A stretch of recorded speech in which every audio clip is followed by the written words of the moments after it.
Hi friends, welcome to Murthy maths and English channel. Friends, మనం ఈరోజు AP TET డిఎస్ఆర్ఎస్ అభ్యర్థుల కోసం ఒక మోస్ట్ ఇంపార్టెంట్ టాపిక్ని డిస్కస్ చేయబోతున్నాం. టెట్ ఎగ్జామ్లో ఈ టాపిక్ నుంచి బిట్ కంపల్సరీగా వస్తుంది. మీరు ఈ వీడియో చివరి వరకు స్కిప్ చేయకుండా వాచ్ చేసినట్లయితే మీ జేబులో 1 మార్క్ ఉన్నట్టే. ఓకేనా?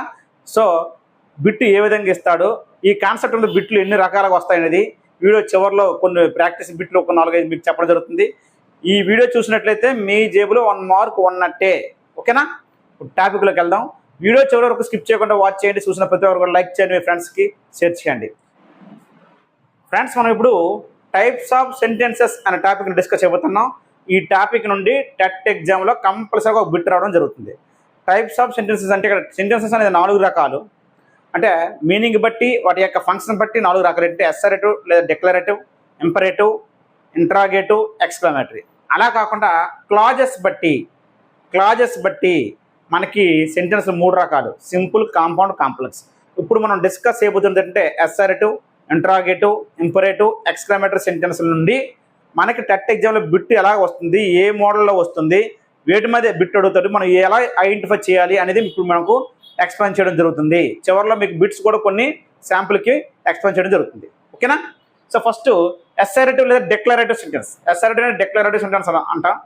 అసర్టివ్ సెంటెన్స్ అనేసరికి సబ్జెక్ట్తో స్టార్ట్ అయ్యి చివరిన ఫుల్ స్టాప్ ఉంటుంది. దాని స్ట్రక్చర్ సబ్జెక్ట్తో స్టార్ట్ అయ్యి చివరిన ఫుల్ స్టాప్ ఉంటుంది. సబ్జెక్ట్ స్టార్ట్ అయ్యి చివరిన ఫుల్ స్టాప్ ఉంటుంది. ఈ ఫుల్ స్టాప్నే మనకి పీరియడ్ అని కూడా అంటాం. పీరియడ్ అని కూడా పిలుస్తారు. ఓకేనా? ఈ ఫుల్ స్టాప్నే పీరియడ్ అని కూడా పిలుస్తారు. పీరియడ్. ఓకేనండి? సో అసర్టివ్ సెంటెన్స్ దేంతో ఎండ్ అవుతుందంటే ఫుల్ స్టాప్ అని అనొచ్చు, లేదంటే పీరియడ్ అని కూడా అనొచ్చు. గుర్తుపెట్టుకోండి, ఫుల్ స్టాప్ అయినా వాడచ్చు, లేదా పీరియడ్ అనే వాడచ్చు. పీరియడ్. నెక్స్ట్ అండి, ఈ అసర్టివ్ సెంటెన్స్ యొక్క ఫంక్షన్ ఏంటంటే ఇవి ఇంపార్టెంట్. వీటి మీద కూడా బిట్స్ రావడం జరుగుతుంది ఎగ్జామ్లో. ఈ assertive sentence provides, gives or information. అంటే ఇన్ఫర్మేషన్ ప్రొవైడ్ చేస్తాయి. సో ఈ లైన్ కనబడింది అంటే అది అసర్టివ్ లేదా డిక్లరేటివ్ అవుతుంది. అలాగే it expresses facts and ideas. కొన్ని ఫ్యాక్ట్స్ని, ఐడియాస్ని ఎక్స్ప్రెస్ చేస్తాయి అసర్టివ్ సెంటెన్స్లో. సో ఈ టెర్మినాలజీ ఎక్కడ కనబడింది అంటే అది అసర్టివ్ లేదా డిక్లరేటివ్ అవుతుంది. ఓకేనా? మేక్ స్టేట్మెంట్స్ని తయారు చేస్తాయి. స్టేట్మెంట్స్ అంటే అసర్టివ్ సెంటెన్స్లో, డిక్లరేటివ్ సెంటెన్స్ అంటే స్టేట్మెంట్స్. స్టేట్మెంట్ అనే వర్డ్ కనబడిందంటే అసర్టివ్ లేదా డిక్లరేటివ్ ఆన్సర్ మనం పెట్టాలి. It tells us something. మనకి ఒక విషయాన్ని చెప్తుంది అనమాట. ఏవి? Assertive sentence. ఈ లైన్ కూడా ఇంపార్టెంటే. సో ఈ 4 ఏది ఇచ్చినా సరే అవి దేనికి సంబంధించినవి అంటే అసర్టివ్ లేదా డిక్లరేటివ్ సెంటెన్స్ సంబంధించినవి. Tells us something. ఓకేనా? ఎగ్జాంపుల్, అసర్టివ్ సెంటెన్స్ని ఐడెంటిఫై చేయడం చాలా ఈజీ. సబ్జెక్ట్తో స్టార్ట్ అవుతుంది. సబ్జెక్ట్ అంటే noun or pronoun. So subject start అయింది. ఇక్కడ Giri is a good boy. Giri అనే సబ్జెక్టు చివరిన ఫుల్ స్టాప్ పెట్టాలి. సబ్జెక్ట్ స్టార్ట్ అయిందంటే చివరిన ఫుల్ స్టాప్ పెట్టాలి. పంక్చుయేషన్ మీద కూడా బిట్స్ రావచ్చు దీని నుంచి. ఓకేనా? సో సబ్జెక్ట్ స్టార్ట్ అయ్యి చివరిన ఫుల్ స్టాప్ ఉంది కాబట్టి ఇది assertive. They did not come. Sentence positive ఉన్నా, నెగిటివ్ ఉన్నా సబ్జెక్ట్ స్టార్ట్ అయితే అది అసర్టివ్. ఓకేనా?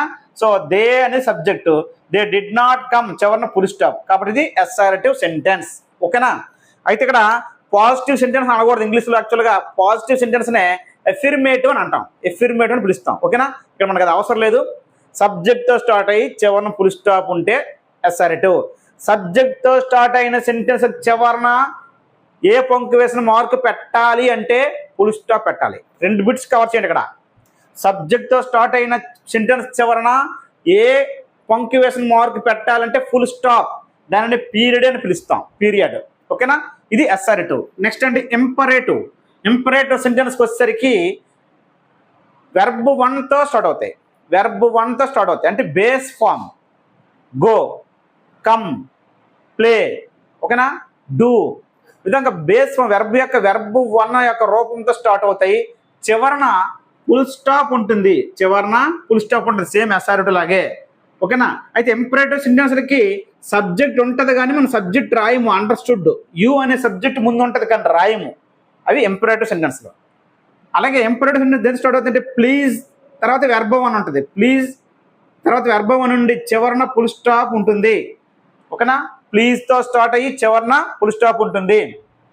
అలాగే డోంట్ ప్లస్ వెర్బ్ 1. డోంట్ తర్వాత వెంటనే వెర్బ్ 1 ఉంటుంది. చివరన ఫుల్ స్టాప్ ఉంటుంది. ఇవి ఇంపరేటివ్ సెంటెన్స్ యొక్క structures. Don't plus verb 1, don't తర్వాత వెంటనే వెర్బ్ 1 ఉంటుంది, చివరన ఫుల్ స్టాప్ ఉంటుంది. ఆ విధంగా అది ఇంపరేటివ్ సెంటెన్స్ అని మనం ఐడెంటిఫై చేయాలి.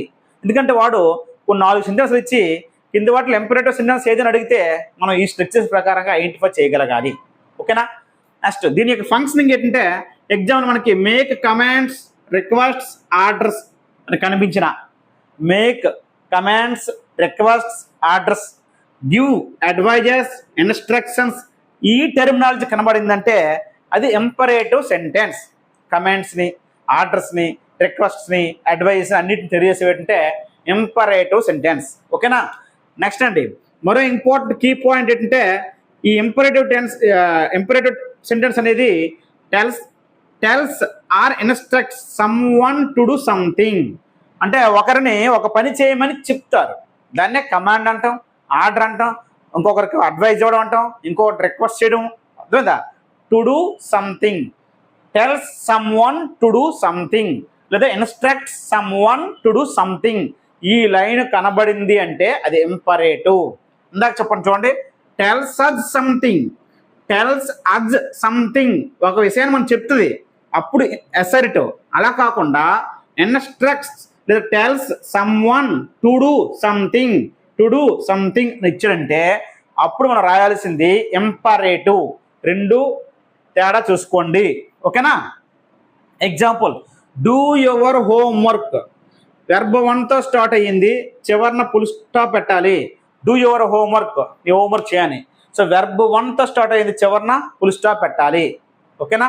నెక్స్ట్ అండి, please post this letter. Please పక్కన వెర్బ్ 1 ఉంది, చివరిన ఫుల్ స్టాప్ పెట్టాలి. Imperative sentence. Please post this letter. Don't forget to carry an umbrella.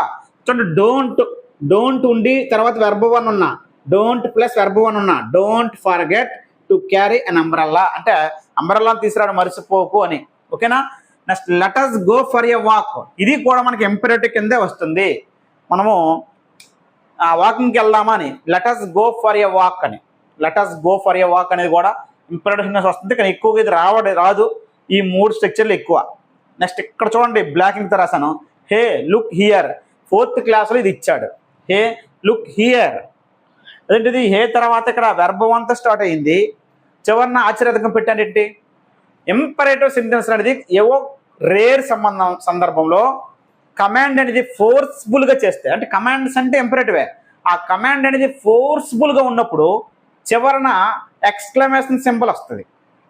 Commands అనేవి ఇంపరేటివ్ కింద వస్తాయి. ఆ కమాండ్ ఫోర్స్ఫుల్గా చెప్పినప్పుడు ఎక్స్క్లమేటరీ సెంటెన్స్ కూడా పెడతారు, exclamatory symbol. So look verb 1, కానీ చివరిన సింబల్ మాత్రం ఎక్స్క్లమేటరీ. ఈ సెంటెన్స్ ఇచ్చి ఇది ఏ టైప్ ఆఫ్ సెంటెన్స్ అడిగితే ఎక్స్క్లమేటరీ సెంటెన్స్ ఉందని చెప్పి మనం వెంటనే ఎక్స్క్లమేటరీ సెంటెన్స్ చెప్తే తప్పు. ఎక్స్క్లమేటరీ సింబల్ ఉన్నప్పుడు కూడా ఎక్కడ కమాండ్ అనేది ఫోర్స్గా చేసినట్టు అర్థం. హే లుక్ హియర్, ఇక్కడ చూడు అని. అది ఫోర్స్గా కమాండ్ చేసేటప్పుడు ఫుల్ స్టాప్ బదులుగా ఓ సందర్భంలో ఎక్స్క్లమేటరీ సింబల్ వస్తుంది. ఓకేనా? ఇది రేర్ అనమాట రావడం, మీకు ఎక్స్ట్రా చెప్పాను. ఓకేనా? నెక్స్ట్ చూడండి, ఇంట్రాగేటివ్ సెంటెన్స్.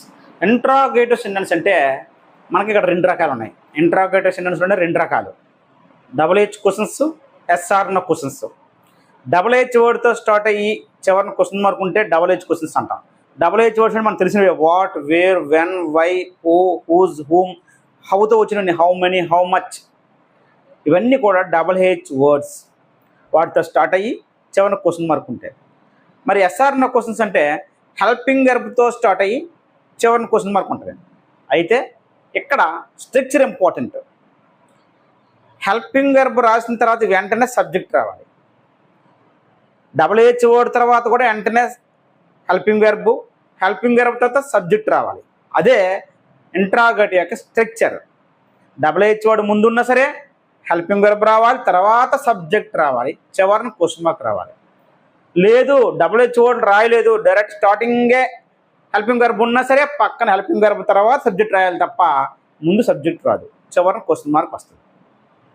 ఈ విధంగా హెల్పింగ్ వెర్బ్ స్టార్టింగ్లో ఉండి తర్వాత సబ్జెక్ట్ ఉండి చివరిన క్వశ్చన్ మార్క్ ఉంటే దానిని SR క్వశ్చన్స్ అంటాం. ఇవి దేనికి ఉపయోగిస్తామంటే క్వశ్చన్స్ చేయడానికి. ఇవి ఇంట్రాగేటివ్ సెంటెన్స్లు. అయితే మనకి అసర్టివ్ సెంటెన్స్ చెప్పేటప్పుడు ఒక పాయింట్ చెప్పాను, ఇట్ గివ్స్ సమ్ ఇన్ఫర్మేషన్ అని. అవి ఇన్ఫర్మేషన్ చెప్తుంది, మనకి ఇన్ఫర్మేషన్ ఇస్తుంది, ప్రొవైడ్ చేస్తుంది. కానీ ఇక్కడ ఇంటరాగేటివ్ సెంటెన్స్ అనేది ఆస్క్స్ ఫర్ ఇన్ఫర్మేషన్, కొంత ఇన్ఫర్మేషన్ అడుగుతుంది. సో ఈ టెర్మినాలజీ చాలా ఇంపార్టెంట్. ఆస్క్స్ ఫర్ ఇన్ఫర్మేషన్ అనడంటే interrogative, provides or gives information అనడంటే అసర్టివ్. ఓకేనా? సో ఇక్కడ చూద్దాం. డబుల్-హెచ్ వర్డ్తో స్టార్ట్ అయ్యి తర్వాత హెల్పింగ్ వెర్బ్, తర్వాత సబ్జెక్ట్ ఉంటే చివరన క్వశ్చన్ మార్క్ ఉంటే ఇంటరాగేటివ్ సెంటెన్స్. హెల్పింగ్ వెర్బ్తో స్టార్ట్ అయ్యి చివరన క్వశ్చన్ మార్క్ ఉంటే ఇంటరాగేటివ్. హెల్పింగ్ వెర్బ్ తర్వాత సబ్జెక్ట్ రావాలి, చివరన క్వశ్చన్ మార్క్. మరి హెల్పింగ్ వెర్బ్లు ఏంటి? యామ్, ఈజ్, ఆర్, వాజ్ వర్లు. Have forms have, has, had. Do forms do, does, did. అలాగే modal verbs will, would, shall, should, can, could, may, might. ఇవన్నీ కూడా హెల్పింగ్ వెర్బ్స్. వాటితో స్టార్ట్ అయ్యి తర్వాత సబ్జెక్ట్ ఉండి చివరన ఫుల్ స్టాప్ ఉంటే, చివరన క్వశ్చన్ మార్క్ ఉంటే అది ఇంటరాగేటివ్ సెంటెన్స్. ముందు డబుల్-హెచ్ వర్డ్ ఉన్నా అదే స్ట్రక్చర్, డబుల్-హెచ్ వర్డ్ లేకపోయినా అదే స్ట్రక్చర్. హెల్పింగ్ వెర్బ్, సబ్జెక్ట్, చివరన question mark. It asks a question, అలాగే ఇట్ ఆస్క్స్ ఫర్ ఇన్ఫర్మేషన్. ఈ రెండు important. Examples: why didn't you attend the function? చూడండి, డబుల్-హెచ్ వర్డ్తో స్టార్ట్ అయింది, వెంటనే డిడ్ ఉంది, నాట్ ఉంది. అక్కడ నాట్ ఉన్నా లేకపోయినా హెల్పింగ్ వెర్బ్తో స్టార్ట్ అయింది. డిడ్ అనేది హెల్పింగ్ వెర్బ్, వెంటనే సబ్జెక్ట్ అని చూసుకోండి, సబ్జెక్ట్ ఇది helping verb. Do, does, did ఇప్పుడు కూడా ఇక్కడ వెర్బ్ 1 అనే ఫాలో అవుతాయి, వెర్బ్ 1 అనే ఫాలో అవుతాయి. అటెండ్. ఇందాక మీ డౌట్ రావచ్చు, సార్ అక్కడ డిడింట్ డూతో డోంట్ ప్లస్ వెర్బ్ 1 వస్తే స్టార్టింగ్లో ఇంపరేటివ్ చెప్పాను, డోంట్ గో దేర్, అక్కడికి వెళ్ళకోండి, ఆర్డర్ వేయడం. డోంట్ తర్వాత వెర్బ్ 1 వస్తుంది. డోంట్ తర్వాత సబ్జెక్ట్ వచ్చింది అంటే క్వశ్చన్ మార్క్ పెట్టాలి, పంక్చుయేషన్ మార్కులో. అది ఇంటరాగేటివ్ సెంటెన్స్ అవుతుంది. ఓకేనా? Next, have you seen me? Helping వెర్బ్తో స్టార్ట్ అయింది, సబ్జెక్ట్ ఉంది, చివరన క్వశ్చన్ మార్క్ పెట్టాలి. పంక్చుయేషన్ మార్క్స్ కూడా ఈ సెంటెన్స్ మీద అడుగుతాడు. ఓకేనా? Do you play cricket? Do helping verb, you అని సబ్జెక్టు, ప్లే అనేది V1, డూ, డస్, డిడ్ ఇప్పుడు V1 ఫాలో అవుతాయి, చివరన క్వశ్చన్ మార్క్. వాట్ హ్యాపెన్డ్? ఇక్కడ చూడండి, స్ట్రక్చర్ మనకి ఇక్కడ అప్లై అవ్వదు, కానీ ఇది క్వశ్చనే. వాట్ హ్యాపెన్డ్, ఏం జరిగింది? కొన్ని షార్ట్ ఫామ్స్ ఉంటాయి క్వశ్చన్స్ అడిగేటప్పుడు, అక్కడ ఈ స్ట్రక్చర్ పనిచేయదు. హెల్పింగ్ వెర్బ్ ఉండాలి, తర్వాత సబ్జెక్ట్ రాయాలి, ఏమో పనిచేయదు. డైరెక్ట్గా అడిగేస్తారు సింపుల్ షార్ట్ కట్లో వాట్ హ్యాపెన్డ్ అని. అది కూడా క్వశ్చనే. Where is my pen? Question. Who are you? Who are you? Helping verb, subject అనుకోండి, హూ ఆర్ యూ. ఇవన్నీ క్వశ్చన్స్ అనమాట. ఓకేనా? ఇది ఇంటరాగేటివ్ సెంటెన్స్లు. ఇక్కడ ఇంపార్టెంట్ ఏంటంటే asks for information. Asks for information. Double H words ఉండి చివరిన క్వశ్చన్ మార్క్ పెట్టాలంటే హెల్పింగ్ వెర్బ్ ముందు ఉండాలి, తర్వాత సబ్జెక్ట్ ఉండాలి. అలాగే స్టార్టింగ్ హెల్పింగ్ వెర్బ్ ఉన్న తర్వాత సబ్జెక్ట్ ఉండాలి. ఈ స్ట్రక్చర్స్ మీద ఎక్కువగా అడుగుతాడు. ఓకేనా? Next, exclamatory sentence. Exclamatory sentence అంటే సడన్ ఫీలింగ్స్ని, ఎమోషన్స్ చెప్పేది అనమాట. మనం ఎక్కువగా ఏదైనా ఎవరైనా చనిపోయినా, బాధపడినప్పుడు, ఆనందం వచ్చినా, ఏదైనా మంచి మనకి గుడ్ న్యూస్ వచ్చినా, మనం ఆనందంతో ఉన్నప్పుడు మనం ఎక్స్ప్రెస్ చేసే ఫీలింగ్సే ఈ ఎక్స్క్లామేటరీ సెంటెన్స్. ఏంటంటే అలాస్, హో, హుర్రే, బ్రావో, ఊచ్, ఇవన్నీ కూడా ఎక్స్క్లామేటరీ సెంటెన్స్ సంబంధించిన పదాలు అనమాట. వాటి తర్వాత ఎక్స్క్లామేటరీ సింబల్ని వాడాలి. ఓకేనా? దీని స్ట్రక్చర్ ఉన్నాయి రెండు, కానీ కొన్ని సందర్భాలలో అటు ఇటు మారుతాయి. కానీ ఎక్కువగా ఈ స్ట్రక్చర్లు వస్తాయంటే వాటి తర్వాత ఆర్టికల్ ఏ ఎక్కువగా వస్తాయి, ఏ తర్వాత యాడ్జెక్టివ్, తర్వాత నౌను, చివరిన వెర్బ్ అనేది యాక్చువల్గా మనకి బీ ఫామ్ వెర్బ్ ఈజ్ వస్తుంది, ఈజ్, ఐఎస్, ఈజ్ వస్తుంది. ఆ చివరన ఎక్స్క్లామేటరీ సింబల్ ఉంటుంది. మీకు డౌట్ రావచ్చు, సార్ డబుల్-హెచ్ వర్డ్తో స్టార్ట్ అయితే చివరిన క్వశ్చన్ మార్క్ రావాలి కదని. అందుకే ఇక్కడ చెప్పాను, ఇది ఇలాంటి బిట్ ఇచ్చారంటే మీరు తప్పు పెడతారు. డబుల్-హెచ్ వర్డ్తో ఇలాంటి సెంటెన్స్ ఇచ్చేది ఏ సెంటెన్స్ అంటే మీరు ఇమ్మీడియట్గా ఇంటరాగేటివ్కి వెళ్ళిపోతారు. స్ట్రక్చర్ చూడండి, అందులో హెల్పింగ్ వెర్బ్ ఇచ్చి తర్వాత సబ్జెక్ట్ ఉందా? ఎక్కడైనా హెల్పింగ్ వెర్బ్ తర్వాత సబ్జెక్ట్ అనే రూల్ పాటిస్తే ఇంటరాగేటివ్, లేకపోతే exclamatory. Simple logic. Helping verb ఉండి తర్వాత సబ్జెక్ట్లా ఇస్తే మాత్రం క్వశ్చన్ మార్క్ పెట్టండి పంక్చుయేషన్లో. నెక్స్ట్, అలాగే ఇస్తే అది ఏ సెంటెన్స్ అవుద్ది? ఇంటరాగేటివ్ అవుద్ది. అలా కాకుండా హెల్పింగ్ వెర్బ్ తర్వాత సబ్జెక్ట్ స్ట్రక్చర్ కాకుండా రివర్స్ పెట్టడం అనుకోండి, సబ్జెక్ట్ ముందుండి హెల్పింగ్ వెర్బ్ తర్వాత ఉందనుకోండి, exclamatory sentence. Double-H word what, how, ఈ రెండింటి మాత్రమే వాడతాం, ఈ రెండే వాడతాం ఎక్స్క్లామేటర్లో. వీటితో ఇచ్చినప్పుడు చివరన సబ్జెక్టు తర్వాత వెర్బ్ ఉంటే, సబ్జెక్టు వెర్బ్ ఉంటే చివరి మనం పెట్టాల్సింది ఎక్స్క్లామేటర్ సింబల్, అది ఎక్స్క్లామేటర్ సెంటెన్స్ అవుద్ది. అలా కాకుండా హెల్పింగ్ వర్బ్ ముందుకు వచ్చి సబ్జెక్ట్ తర్వాతకి వెళ్ళిందంటే అది ఇంట్రాగేటివ్. చూడండి, హౌ తర్వాత యాడ్జెక్టివ్, సబ్జెక్ట్, వెర్బ్. ఇక్కడ కూడా ఎక్కువగా మనకి ఈజ్ ఎక్కువగా రావడం జరుగుతుంది. How plus adjective plus subject plus verb, చివరి రెండింటి ద్వారా బీఫామ్ వెర్బ్ ఈజీ ఎక్కువగా వాడడం అనేది జరుగుతుంది. ఓకేనా? సో మొత్తం ఏంటి, సబ్జెక్ట్ తర్వాత బీఫామ్ వెర్బ్, సబ్జెక్ట్ తర్వాత వెర్బ్, సబ్జెక్ట్ తర్వాత వెర్బ్ వచ్చింది కాబట్టి ఇది ఇంట్రాగేటివ్ కాదు, ఎక్స్క్లమేటరీ. డబుల్హెచ్ వర్డ్ వాట్, హౌ రెండు వాడుతాము ఎక్స్క్లమేటరీ సెంటెన్స్లో. ఓకేనా? గుర్తుపెట్టుకోండి. అయితే దీని ఫంక్షన్ ఏంటంటే expresses sudden feelings of surprise. 4th class ఇచ్చే line, sudden feelings of surprise, expresses strong and sudden feelings or emotions. ఈ టెర్మినాలజీ ఎక్కడ కనిపించినా ఎక్స్క్లమేటరీ సింబల్, ఎక్స్క్లమేటరీ సెంటెన్స్ కింద మనం టిక్ పెట్టాలి ఆన్సర్లో. ఓకేనా? Examples, అలాస్ I have lost my pen, నేను నా పెన్ పోయింది, పోగొట్టుకున్నాను. అలాస్, ఇక్కడ దీనికి ఎక్స్క్లమేటరీ సింబలే, కానీ దీనికి ఫుల్ స్టాప్ పెడతాను ఎందుకంటే ఇక్కడ సబ్జెక్ట్తో స్టార్ట్ అయింది కాబట్టి. ఓకేనా? Hurray I have one the game, ఇది ఎక్స్క్లమేటరీ వర్డ్ కాబట్టి ఎక్స్క్లమేటరీ సింబల్ పెట్టాలి, ఇది ఫుల్ స్టాప్. మొత్తం ఈ సెంటెన్స్ ఎక్స్క్లమేటరీ సెంటెన్స్లే. ఓకేనా? What a pity, what a pity, చూసారా వాట్తో స్టార్ట్ అయింది, ఇక్కడ హెల్పింగ్ వెర్బ్ కానీ అలా స్ట్రక్చర్ లేదు. వాట్ ఏ పిటీ, అప్పుడు ఎక్స్క్లమేటరీ సింబల్ పెట్టాలి. What a beautiful ladies is, what a beautiful ladies is, subject ఉండి తర్వాత వెర్బ్ బీఫామ్ ఉంది కాబట్టి ఇది ఏమవుతుందంటే ఎక్స్క్లమేట్ అవుద్ది వాట్ తోటి హౌత్ ఇచ్చినప్పుడు. How amazing seize, how amazing seize. చూసుకోండి, ఇది ఎక్కడ కూడా ఇంట్రాగేటివ్ స్ట్రక్చర్లో లేదు.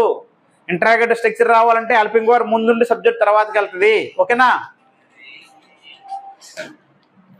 నెక్స్ట్ అండి, how very strange it was, how very strange it was. It ఉంది, చివరిన వచ్చింది, చివరిన వచ్చింది కాబట్టి ఇది ఎక్స్క్లమేటర్ అవుద్ది. సింబల్ కూడా మనం ఎక్స్క్లమేటర్ సింబలే పెట్టాలి. హౌ ఉందని చెప్పి ఇంట్రాగేటివ్ క్వశ్చన్ మార్క్ పెడితే తప్పు, క్వశ్చన్ మార్క్ పెడితే తప్పు. What a surprise, what a pity, what a surprise, ఇలాంటప్పుడు ఏ పెట్టాలి, ఎక్స్క్లమేటర్ సింబల్ పెట్టాలి. ఇవి ఎక్స్క్లమేటరీ సెంటెన్స్లో అవుతాయి. ఇప్పుడు బిట్ ఏ విధంగా వస్తుందండి ఇప్పుడు మనము ప్రాక్టీస్ చేద్దాం ఫ్రెండ్స్. ఇప్పుడు మనకి బిట్ ఎలా కొత్త చూద్దాం. Choose this sentence that is appropriate to use when expressing A fact are providing information. Expressing A fact are providing information అన్నాడు అంటే మనకి కావాల్సింది ఏంటంటే డిక్లరేటివ్ సెంటెన్స్ ఆన్సర్ ఏమొద్ది, డిక్లరేటివ్ లేదా అసర్టివ్. అసర్టివ్ అన్న డిక్లరేటివ్ అన్న ఒకటి, రెండిట్ లేదో ఒకటి ఇస్తారు ఆన్సర్లో.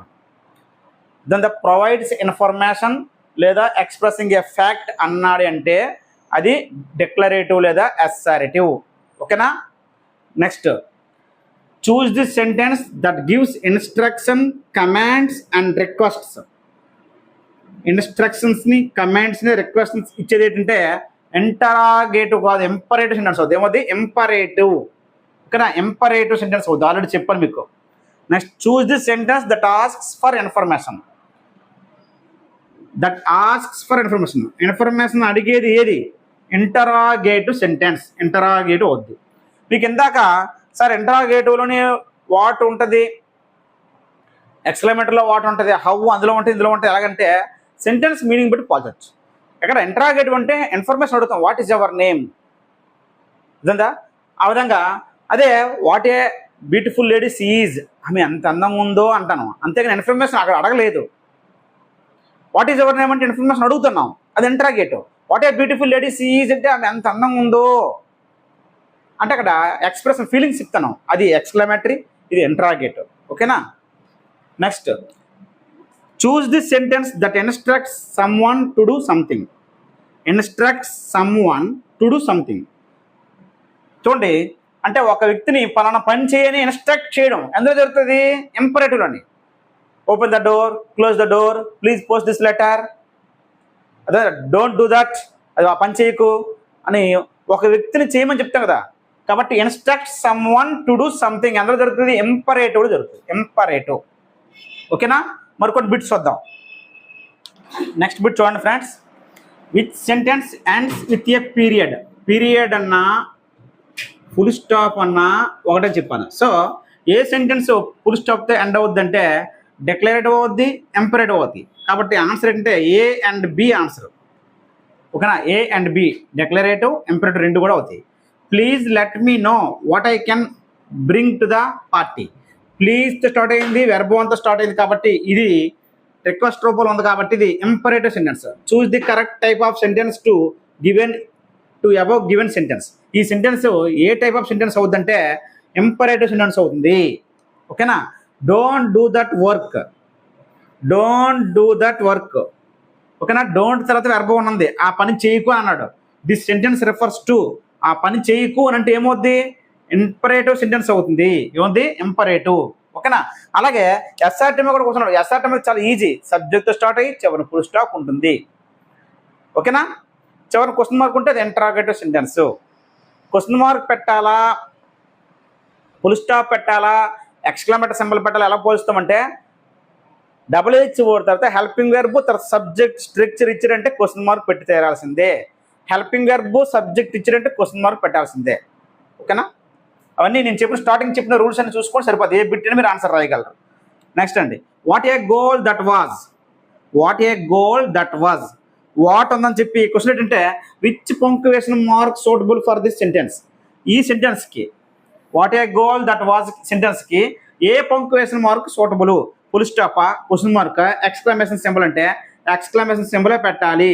ఎందుకంటే వాట్ ఉందని చెప్పి డబుల్ హెచ్ అనుకోకూడదు. What a goal that was అన్నాడు అంటే ఆ గోల్ ఎంత బాగుందని, అంటే అంత బాగా కొడడనే ఆశ్చర్యపోయాడు అన్నమాట. గోల్ వాట్ ఏ గోల్ అన్నాడు. అంతేగాని వాట్ తర్వాత ఇక్కడ హెల్పింగ్ వెర్బ్ లేదు, సబ్జెక్ట్ స్ట్రక్చర్ లేదు. వాట్ తర్వాత హెల్పింగ్ వెర్బ్ సబ్జెక్ట్ స్ట్రక్చర్ లేదు, చివరిన వెర్బ్ వచ్చింది కాబట్టి తప్పనిసరిగా ఎక్స్క్లమేటరీ సింబల్ పెట్టాలి. వాటితో హౌతో ఇచ్చినప్పుడు చివరిన వెర్బ్ వచ్చినా లేదా వాటి తర్వాత వెంటనే హెల్పింగ్ వెర్బ్ లేకపోయినా వాట్ ఏ పిటీ, అక్కడ ఏం హెల్పింగ్ వెర్బ్ పెట్టలేదు, ఎక్స్క్లమేటరీ సింబల్ పెట్టండి, ఇది ఎక్స్క్లమేటరీ సెంటెన్స్.